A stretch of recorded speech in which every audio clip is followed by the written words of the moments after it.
10 വർഷം മുമ്പുള്ള കേരള രാഷ്ട്രീയം, ബാർക്കോഴ വിവാദം, അധികാര കേന്ദ്രങ്ങളെ നടുക്കിയ ലൈംഗിക ആരോപണങ്ങൾ, ഭരണ പ്രതിപക്ഷ ഏറ്റുമുട്ടലുകൾ. ബി ഉണ്ണികൃഷ്ണൻ ഒരു പൊളിറ്റിക്കൽ സിനിമയുമായി എത്തിയിരിക്കുന്നു. പ്രതിച്ഛായ.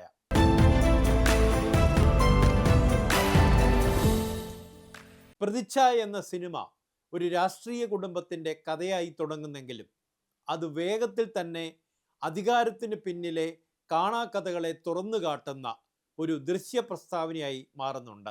നമ്മൾ കാണാൻ വിസമ്മതിക്കുന്ന യാഥാർത്ഥ്യങ്ങളെ കൃത്യമായി ഫ്രെയിം ചെയ്യുകയാണ് സംവിധായകൻ ബി ഉണ്ണികൃഷ്ണൻ. ബി ഉണ്ണികൃഷ്ണൻ്റെ സിനിമകളിൽ വെച്ച് മികച്ച ഒരു സിനിമയാണ് പ്രതിച്ഛായ. 100% പൊളിറ്റിക്കൽ സിനിമ.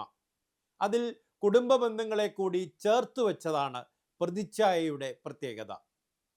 ചന്ദ്രു സെൽവരാജാണ് ക്യാമറ. സംഗീതം ജസ്റ്റിൻ വർഗീസ്.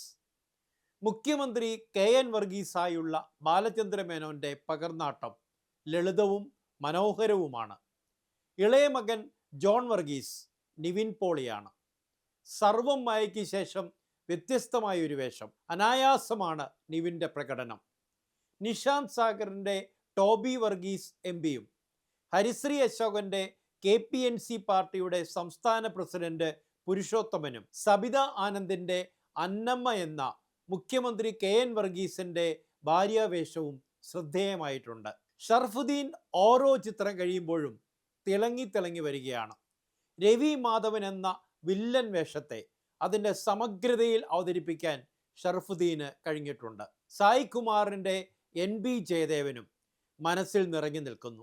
മണിയൻപിള്ള രാജു, ആൻ അഗസ്റ്റിൻ, കുമാർ സുനിൽ, ഗോപാലൻ അഡാട്ട്, RS പണിക്കർ, വിജിത വിജയകുമാർ, നീതു കൃഷ്ണ, വിഷ്ണു അഗസ്ത്യ, വൈശാഖ് ശങ്കർ, മേഘ തോമസ്, അനീന, നന്ദിന ഗോപാലകൃഷ്ണൻ, ചിലമ്പൻ ജോസ് തുടങ്ങി വലിയൊരു താരനിര ഈ ചിത്രത്തിലുണ്ട്. IV ശശിയും രഞ്ജി പണിക്കരുമൊക്കെ രൂപപ്പെടുത്തിയ വലിയ പൊളിറ്റിക്കൽ സിനിമകളുടെ ശ്രേണിയിലേക്ക് വെക്കാവുന്ന സിനിമയാണ് പ്രതിച്ഛായ.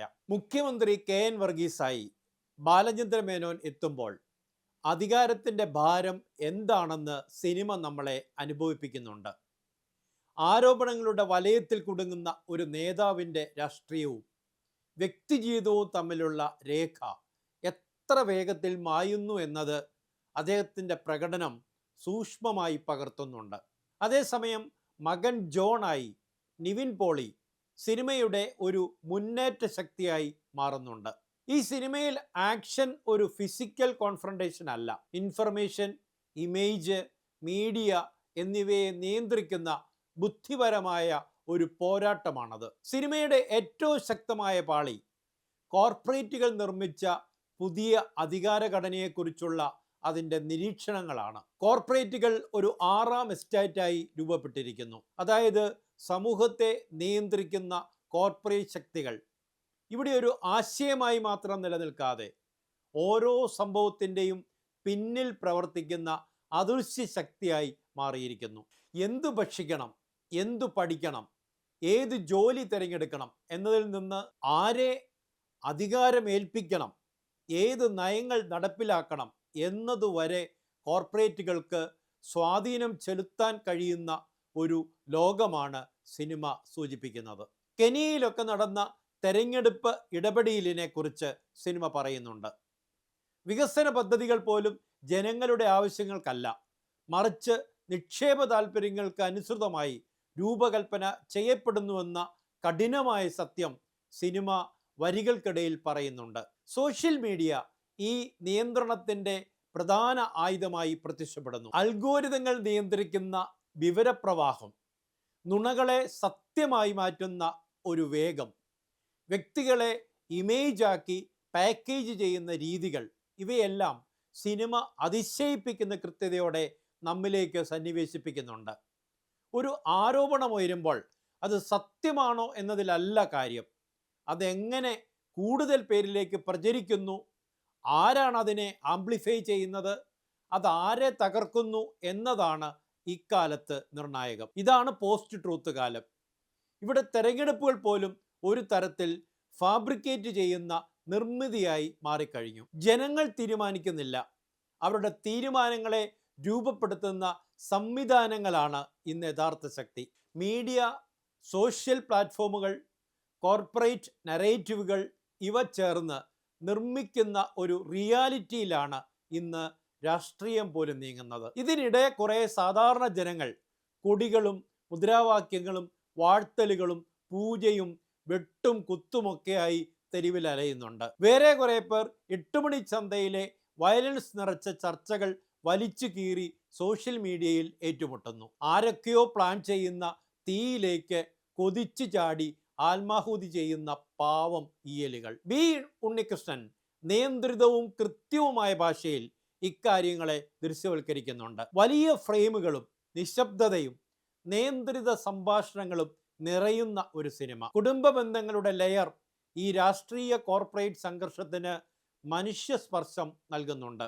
ഒരു പിതാവിൻ്റെ പ്രതിച്ഛായയെ സംരക്ഷിക്കാൻ മകൻ നടത്തുന്ന പോരാട്ടം അവസാനം ഒരു വ്യക്തിയുടെ സത്യാന്വേഷണമായി മാറുന്നു. ഇവിടെ പ്രതിച്ഛായ ഒരു രാഷ്ട്രീയ ഇമേജ് മാത്രമല്ല, അതൊരു കുടുംബത്തിൻ്റെ മാനവും ഒരു വ്യക്തിയുടെ ആത്മാവും കൂടിയായി മാറുന്നു. പ്രതിച്ഛായ ഒരു സിനിമ എന്നതിലുപരി ഒരു മുന്നറിയിപ്പ് കൂടിയാണ്. നമ്മൾ ജീവിക്കുന്ന ലോകം ആരോ ഡിസൈൻ ചെയ്തതാണെന്ന് തിരിച്ചറിയാൻ പ്രേക്ഷകനെ നിർബന്ധിതനാക്കുന്ന ഒരനുഭവം സിനിമ സമ്മാനിക്കുന്നുണ്ട്. പ്രതിച്ഛായ എന്ന സിനിമ കൃത്യമായ നിയന്ത്രണവും വ്യക്തമായ ദൃശ്യഭാഷയും കൈവരിച്ച ചിത്രമാണ്.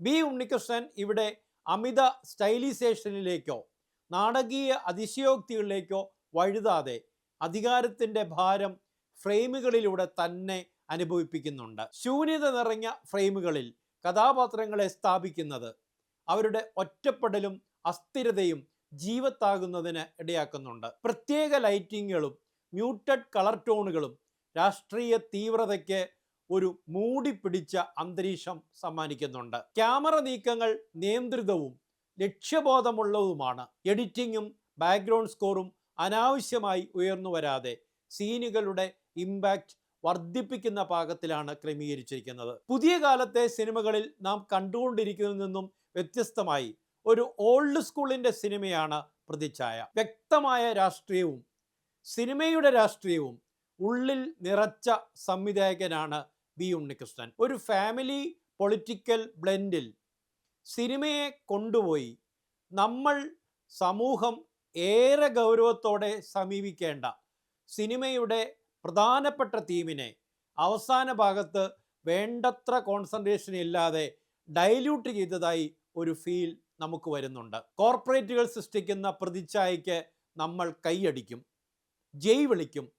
തെരഞ്ഞെടുപ്പുകൾ പോലും ആരോ എഴുതിയ സ്ക്രിപ്റ്റിനനുസരിച്ച് നീങ്ങുമ്പോൾ രാജ്യവും നേതൃത്വവും ഭരണാധികാരികളും ദേശീയതയും സ്വാതന്ത്ര്യവും ജനാധിപത്യവും എല്ലാം വെറും പ്രതിച്ഛായ മാത്രമാവും. കോർപ്പറേറ്റുകൾ ഡിസൈൻ ചെയ്യുന്ന ലോകത്ത് അവർ ക്രിയേറ്റ് ചെയ്യുന്ന സത്യങ്ങളിൽ അവർ പറയുന്നതിനനുസരിച്ച് പൊങ്ങുതടി പോലെ നമ്മൾ എത്ര നാൾ ഒഴുകും?